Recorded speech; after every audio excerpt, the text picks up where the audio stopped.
Two grumpy critics. Well, I rented the Aaron Sorkin movie Molly's Game last night because it was something I've been eager to see for a while, and I thought it would be a particularly puckish ruse would be to contact my friend Molly to see if she had seen it and to get a Molly's perspective.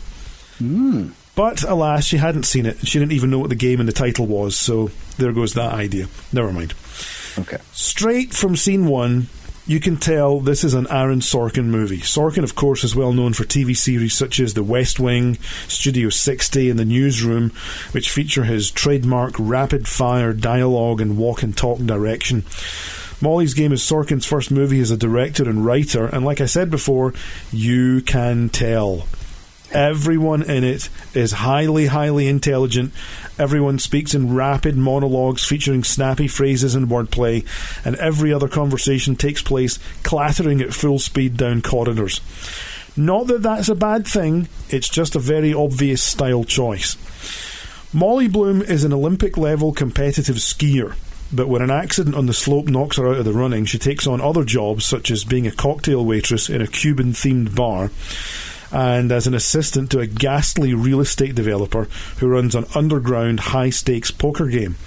Eventually, she's allowed into the game in a cocktail waitress type capacity, looking after the players who are Hollywood actors, trust fund brats and other high rollers, and she makes thousands of dollars in tips.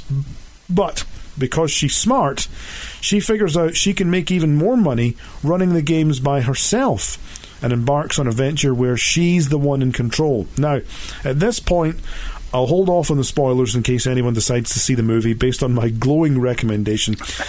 But let me tell you that it comes in at a bum-numbing 2.5 hours. Oh my goodness. It's a long story, but you'll be glad to hear it's a worthy story. Not 1 minute of the 2.5 hours is wasted in Molly's Game. It's essentially long because it's a good story. There's so much of the story to tell, and it tells the story well. It's based on a memoir, and Sorkin won the Oscar for Best Adapted Screenplay, so I assume the movie isn't a hatchet job.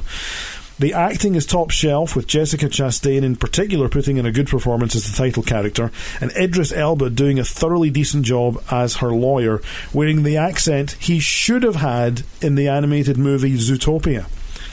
I mean, really, why would a buffalo have an English accent to begin with? And secondly, why would an English buffalo be the police chief? But anyway, I asked around before I watched the movie last night to see what other friends the of the show... American buffalo was the mayor. I mean, come on. Well, of course, yeah.